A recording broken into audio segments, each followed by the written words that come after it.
से आते हैं उसकी तैयारी के लिए ये बहुत ज़्यादा खर्च भी होता है, और हम वेलकम भी करते हैं दिल से अपने आने वाले मेहमानों को। ये जो शंघाई कॉन्फ्रेंस हुई थी, इसमें इन्होंने जो है, मेरा सिर्फ ये इनसे पूछना है कि इस पे कोई चेक एंड बैलेंस भी है। सीजन ऑनरेबल मेंबर्स, आप जो मेंबर बात कर रही हैं उनके आगे ना खड़े हुआ करें। वो तो इतने ज़्यादा एक्सपेंसिव नहीं होते, तो इतना खर्चा करने के बाद कोई ऐसा प्लान है कि कोई परमानेंट इस तरह का इसका सोल्यूशन हो? सीजनल जो ये करते हैं प्लांटेशन, उसके अलावा कोई परमानेंट भी हो जिससे हम लोग वक्ती तौर पे जो है ना काम करें, हम परमानेंटली उसको लेके आगे चले। जी डॉक्टर दर्शन साहब। जी शुक्रिया स्पीकर साहब। ये बिल्कुल इसमें चेक एंड बैलेंस होता है, जैसे हमारी ऑनरेबल मेमन साहब ने पूछा कि ये जो भी काम हुए पूरे ये टेंडर्स के थ्रू हुए, और उसमें भी जो लोएस्ट बिड थी जिनकी, उनको काम दिया गया।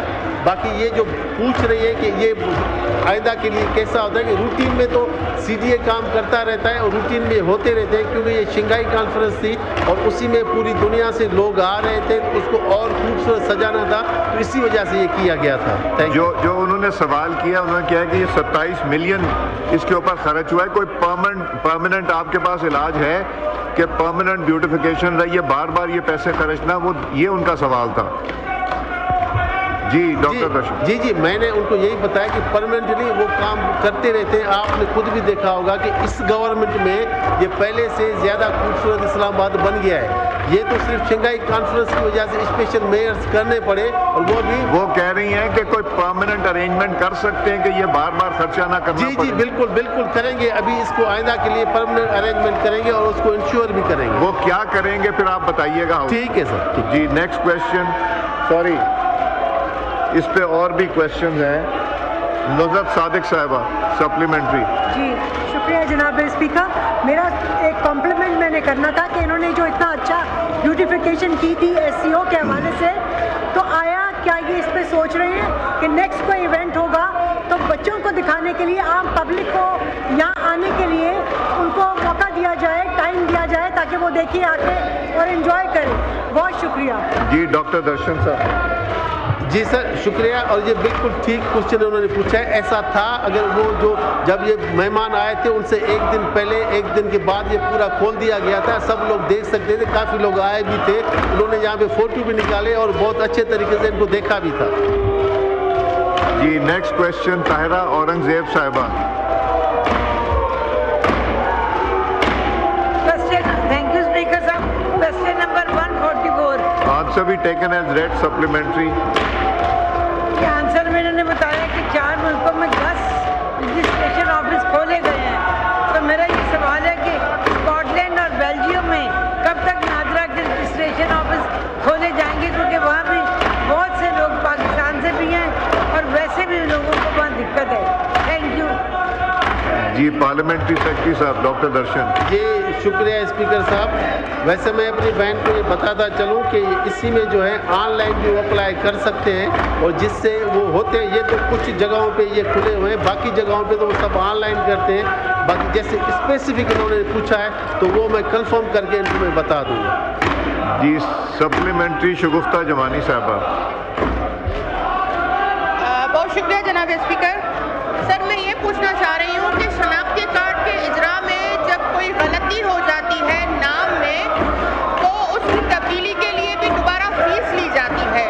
तो क्या कोई ऐसा मैकेनिज्म है कि अगर कोई गलती डिपार्टमेंट की तरफ से हुई है या जिसने अप्लाई किया है उसकी तरफ से हुई है, नामों की क्योंकि छपाई में ही गलती होती है, तो उस बंदे पे दोबारा बर्डन क्यों डाला जाता है? तो क्या ऐसा कोई मैकेनिज्म है कि वो फीस जो है वो माफ़ की जाए और शनाख्ती कार्ड दोबारा उसको सही तरतीब से बनाया जाए? जी डॉक्टर दर्शन साहब। जी शुक्रिया स्पीकर साहब। मैं ये कहूँगा कि अगर वो फ्रेश क्वेश्चन दे दें तो हम उनको तसल्ली बख्श जवाब भी दे देंगे और पूरी इन्फॉर्मेशन लेके उनको बता भी देंगे। मैं एक अनाउंसमेंट करना चाह रहा हूँ, ज़रा सुन लीजिए। हमारे पास यहाँ students and faculty members of princess Sultana degree college for women Islamabad तशरीफ रखते हैं। We welcome them. वेलकम बच्चों। जी देखें आपके लिए प्रोटेस्ट भी रुक गया है। जी नेक्स्ट क्वेश्चन नुज़रत सादिक साहिबा। शुक्रिया जनाब answer be taken as read. Supplementary. इन्होंने जवाब में बताया है कि माना है कि अनप्लान डेवलपमेंट हुई है बैंक्स ऑफ कोरंग रिवर पे, और उन्होंने ये भी कहा है कि एक सीवरेज का ट्रीटमेंट प्लांट बनाने का इरादा है, मगर जब तक वो नहीं होता तो ये एक इनके पास जो है फिल्ट्रेशन प्लांट है उसके ऊपर सारा मुनासिर है। तो मेरा सवाल ये है जो ये बना हुआ है फिल्ट्रेशन प्लांट, इसके हवाले से इसको कोई चेक करता है कि ये ठीक फंक्शन कर रहा है कि नहीं कर रहा है, क्योंकि सारा कुछ इस पर डिपेंड करता है इसी फिल्ट्रेशन प्लांट पे। जी डॉक्टर दर्शन साहब, तब तक क्या करेंगे? जी सर, वो जो क्वेश्चन जो पूछ रही है, ये फिल्ट्रेशन प्लांट लगा हुआ है, उसको बिल्कुल मॉनिटर करता है, पूरी टीम होती है जो उसको चेक करती है, अगर उसमें कोई मसला होता है तो वो उसको ठीक भी करते हैं, तो वो बिल्कुल वो सही तरीके से काम भी कर रहा है। आलिया कामरान साहबा, सप्लीमेंट्री। सर जी सर, ये जो रावल डैम है, जो पीने का पानी आता है, जो अटैचमेंट एरियाज हैं वहाँ से पानी आता है सर, उसमें जानवरों का फुजला भी शामिल है और इंसानों का फुजला भी शामिल है। सफाई तो अपनी जगह, लेकिन हमारे इस्लाम में पाकी भी एक चीज़ होती है, तो वो पाक पानी भी हमें पीने के लिए मुहैया करना, उसके लिए लोग क्या कोशिश कर रहे हैं? जी डॉक्टर दर्शन साहब। जी शुक्रिया स्पीकर साहब। उसके लिए ये है कि एक तो वहाँ पे वेट लैंड्स लगे हुए हैं जो उनको पार्टिकल्स जो भी ऐसे होते हैं उनको वो क्लियर करता है, उसके बाद फिल्ट्रेशन प्लांट वो काम भी कर रहा है। अभी हमने 6 अरब का एक वो टेंडर आ रहा है जिसमें ये जो है सेवरेज ट्रीटमेंट प्लांट वो लगेगा, उससे ये सारे मसले हल हो जाएंगे और वो ठीक हो जाएगा और वो जल्दी उसका टेंडर भी होने वाला है। जी नेक्स्ट क्वेश्चन रमेश लाल साहब। मिस्टर रमेश लाल साहब। थैंक यू जनाब स्पीकर साहब। Question number 146।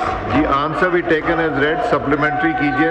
सर मेरा क्वेश्चन ये है, ये जो फॉरेन एम्बेसी हैं हमारी मुख्तलिफ मुल्कों में, इनमें लोगों को पासपोर्ट बनने में 3-3 माह 6-6 माह लग जाते हैं। कोई मिनिस्टर साहब बता सकेंगे कि भाई 3 माह 6 माह में पासपोर्ट न आए, हालांकि इतनी आसामियाँ खाली हैं सीटें, कम से कम उनको भर्ती किया जाए, लोगों को सहूलत दी जाए जो हमारे बाहर में लोग रहते हैं, USA, कनाडा, मुख्तलिफ जो है दुबई, तो कम से कम अपने हम मुल्क के जो हमारे हैं बंदे उनको सहूलत दी जाए। तो इसकी वजह से कौन सी इनकी पॉलिसी है? थैंक यू जी अपनी पॉलिसी बताइए भर्ती की। जी जी डॉक्टर दर्शन। शुक्रिया स्पीकर साहब। मैं अपने भाई को ये बताना चाहता हूँ कि जैसे जिन मुल्कों का इन्होंने नाम लिया है तो वहाँ पे वो ऑनलाइन अप्लाई करते हैं, वहाँ पे हमारे एम्बेसीज़ के वहाँ पे लोग भी हैं और उनको 3 महीने नहीं, जितना जल्दी हो सकता है उनकी फ़ीस के हिसाब से वो उनको पासपोर्ट मिल जाते हैं। अगर ऐसा कोई इनके पास कोई ऐसा कोई केस मौजूद है जिनका नहीं बना हुआ तो वो बताएं, लेकिन मैं इनको ये श्योरिटी देता हूँ कि वहाँ पे इन मुल्कों में ऑनलाइन जो अप्लाई होता है और उसका 1 महीने के अंदर अंदर उनको पासपोर्ट मिल भी जाते हैं और ये अभी तक